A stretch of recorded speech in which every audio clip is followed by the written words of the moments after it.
Why are people so afraid of admitting that I went to him for help before Natalie was killed? The word is cowardice. Cowardice.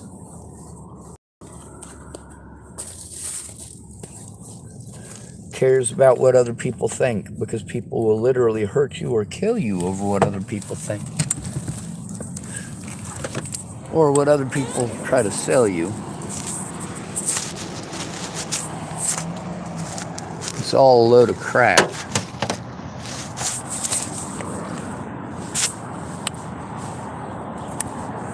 Anyway, I gotta go for a walk. My legs are killing me, my back is killing me. At least if I go for a walk, they won't get all frozen up on me.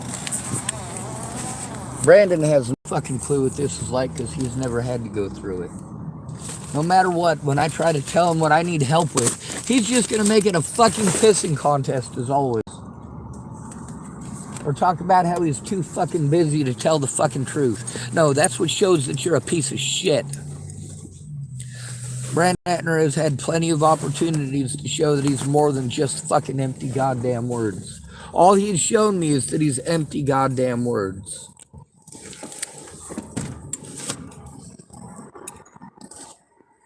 All these people wanting to tell me about how they're good people. No, the fuck they're not.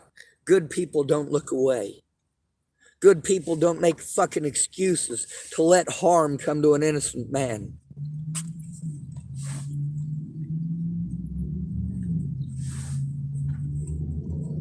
Good people, when a person comes to them because they're being fucking abused, doesn't fucking talk over them and argue with them over it, instead of fucking taking a look and helping to turn it in.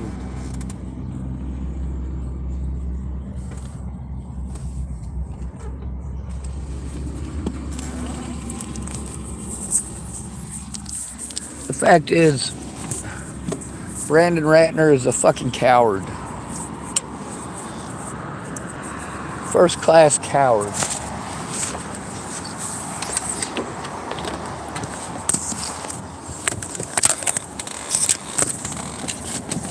See, all this evidence that I've been trying to turn in, what I needed was a friend or fucking family member to help me turn it in. Instead of fucking idiots like goddamn Brandon Ratner who just wants to fucking argue. Did I fucking go to you for help before Natalie died or not? You fucking piece of shit. Did you answer your goddamn phone? Fuck no, you didn't. You come and see me in person, you don't stop to think about the fucking investment that I had to put into that. Instead, you think that I should give you fucking kudos for showing up and talking over me. You're a fucking moron, dude. Try not being a fucking piece of shit for once. You know why you have no fucking friends? Because you were never a friend to any of us. You were empty fucking words. Guaranteed, if this shit would have happened to a woman in your life, you would have fucking done something immediately. It's because you're a fucking sexist. Just like everyone else, Brandon Ratner.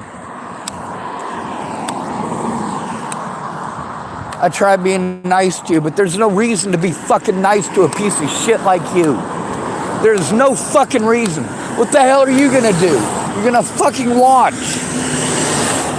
Or look the other way and pretend like if you look the other way that nothing happened. So you didn't do anything wrong. No, you're a fucking coward, Brandon Ratner. You are a first-class piece of fucking shit. I have zero fucking respect for you. Zero. Because you could have been honest this whole fucking time. You fucking cowardly goddamn cunt rag. You just fucking let these people do it. No matter what. Oh, I don't have time. I don't have time. Bitch, make time. Make the fucking time.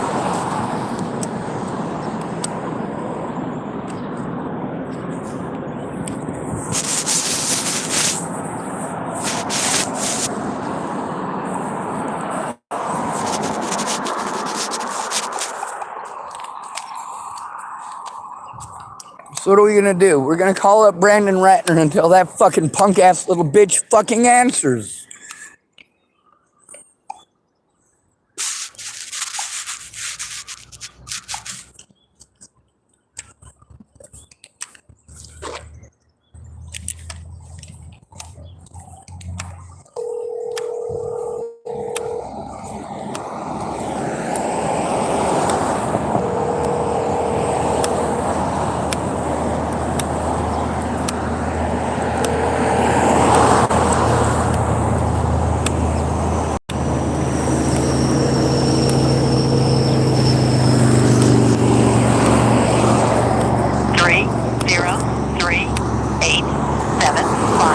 Let's try it again.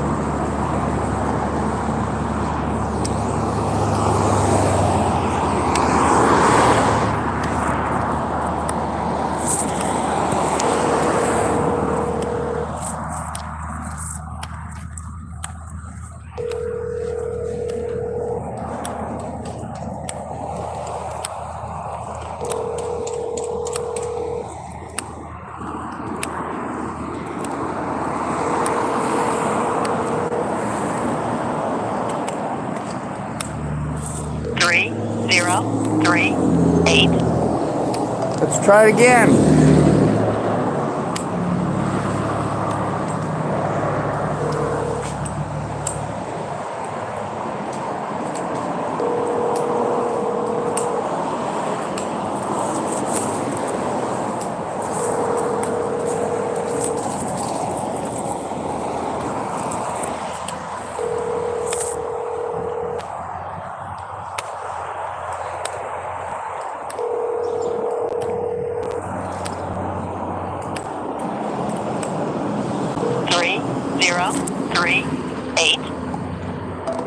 Let's try it again.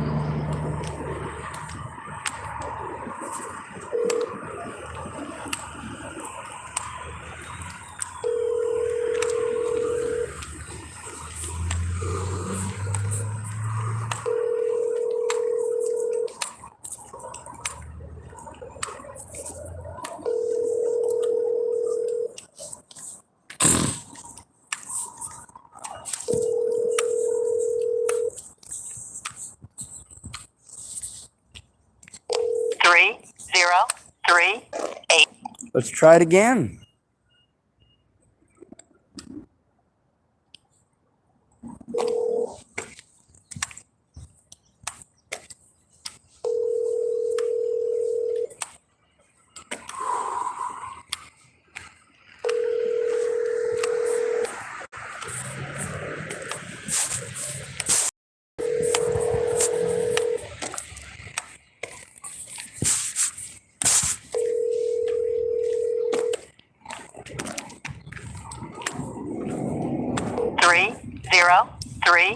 Let's try it again.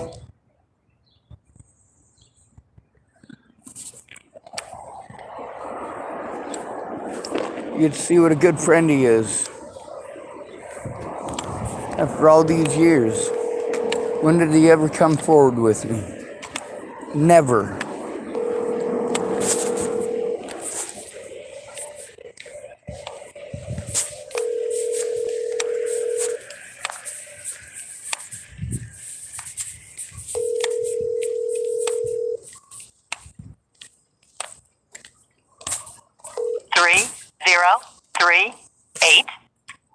Let's try it again.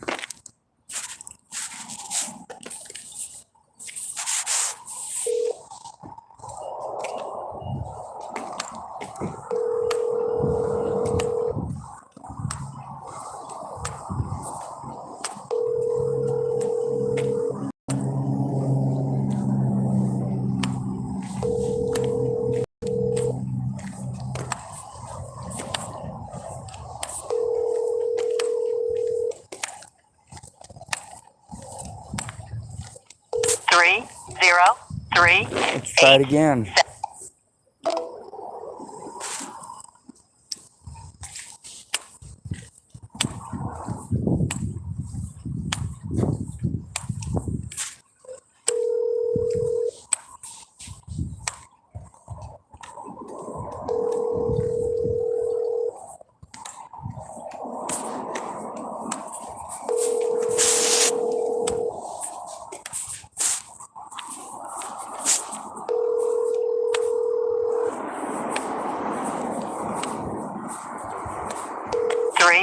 038 Let's try it again.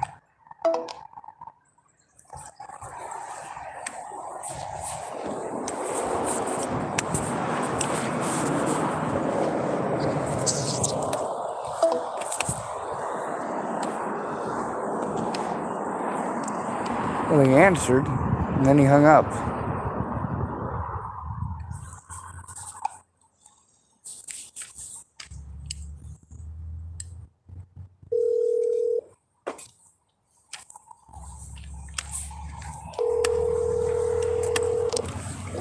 Yep. Hey, Brandon, are you at work? Yeah, what's going on? I'm still going through hell. I'm still trying to get a hold of you. I was hoping that you were going to call back last night.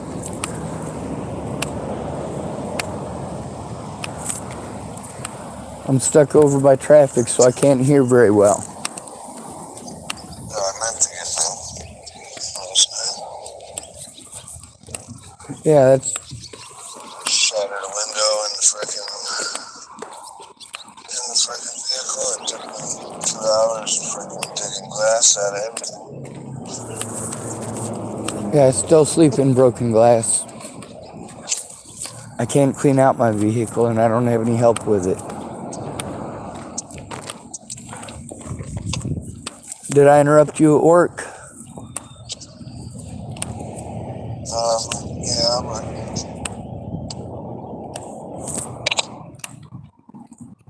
taking a smoke break anyways. Brandon, I have to turn this stuff in. I literally can't just keep taking abuse because people don't come forward about the fact that I went to them for help. I shouldn't have to beg people for 7 years over something that any one of you could have done something about before Natalie was killed. I'm still trying. You have any idea how many harassment calls I get? I have to speak up on Facebook and YouTube, not because I want to, but because I don't have any friends helping me to turn any of this in. Everybody ends up telling me about all of their stuff. You know what? I'm living in a car with injuries that prevent me from taking care of myself, defending myself, protecting myself. All of my money goes to running around in circles to go to services that aren't going to do anything unless a friend or family member cares and calls in with me and makes them take it seriously. But instead, nobody does that. Literally, all of you argue with me about it. Oh, it won't do any good. It won't do any good. You know, it doesn't do any good because nobody tries. You know, the thing is, I keep trying to get you guys to take a look at the hell that I'm going through at the hands of these predators, but none of you have the time to look, none of you have the time to speak. Meanwhile, all of these predators have plenty of time. These web sleuths have plenty of time. These cops have plenty of time. They have plenty of money. And when people tell me all the time about how they don't have the money, they don't have the money, they don't have the money, I know they don't have the money. And why don't they speak up about that? Between letting me get treated like I'm a liar who never tried to get any help and actually coming forward about how long I've been trying to get help, I need people to actually come forward. I mean, you're one of 8 people that helped me to get back from fucking Virginia back to Nebraska and Colorado in 2018. Out of all of you, not one of you came forward with me to turn that in. I'm taking abuse over slander that any one of you can prove is wrong just by coming forward and saying you exist. All of my court dates that I got railroaded in, I can literally get a new court date because of what's called malicious prosecution, as well as the abuse of power. But the thing is, if I have to make these calls alone, instead of people saying, oh, well, the same thing will happen to me if I call, that's why you don't do it alone. You make the call with the victim. And when they disrespect the victim by talking over them or trying to sell a false narrative, your job as a friend or family member is to cut them off and say, hey, you need to listen. Or, hey, that's not what happened. So that's to say I'd have to be in Oregon or you'd have to be in Wyoming. No, I wouldn't. No, I wouldn't. I wouldn't. Kara Johnson Miles was able to call stuff in from Texas. She was allowed to harass me from Texas. People have been allowed to do this from all over the country. To turn stuff in from all over the country while everybody wants to argue about how they'd have to be here or they'd have to be there. No, you can make a phone call with me to these places. You don't literally have to be here in person. What you have to be aware of is the situations that I'm going through so that you can speak up about them. I should have never been victimized into leaving Colorado to begin with. That was all the way in 2016. When I had to live with Ken and Leah, that's so that I could do what the therapist wanted me to do, which is go to the front range. That's everybody's solution when an at-risk and disabled adult who's homeless is having to take this, is, oh, well, move elsewhere, move elsewhere, move elsewhere. It's illegal for them to bully me into moving elsewhere, and that's what they did. You don't have to be in Oregon to make the phone call. When it comes to adult protective services and all that, what you have to do is care about the victim and believe them.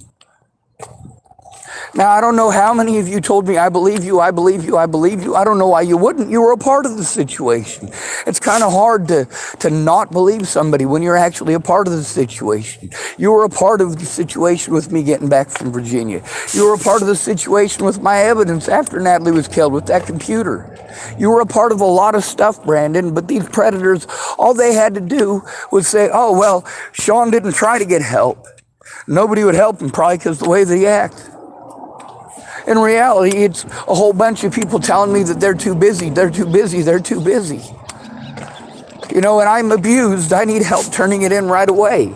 Just like when somebody goes missing, you have to do something right away. When you told me your brother was missing, I did something right away.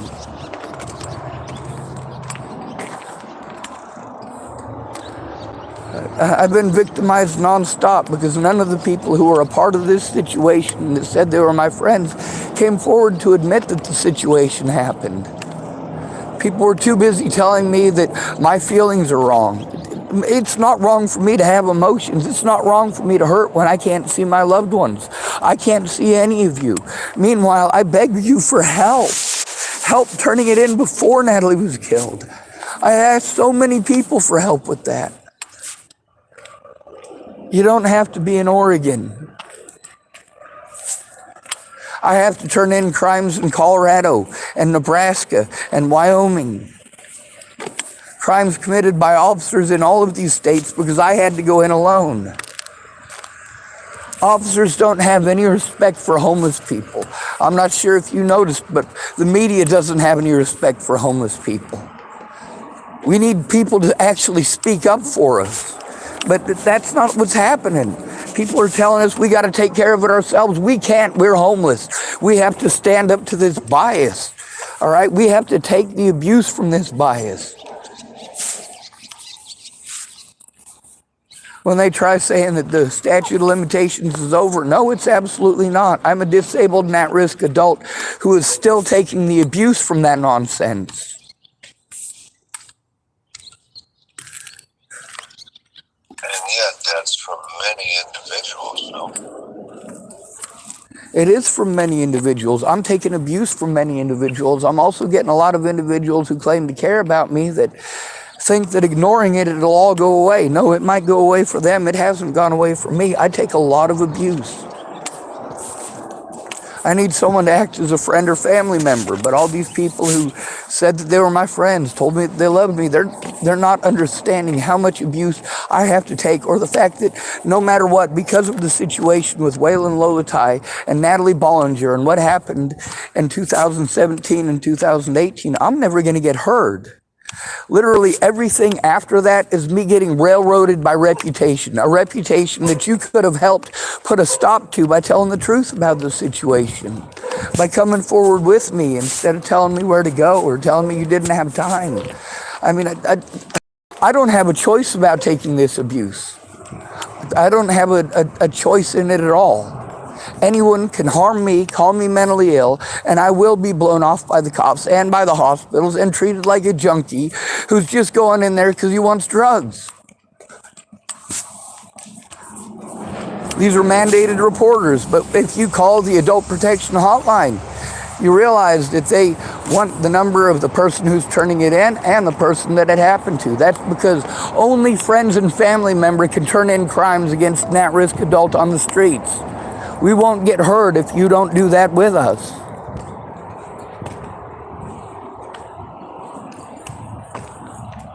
He had to hang up apparently.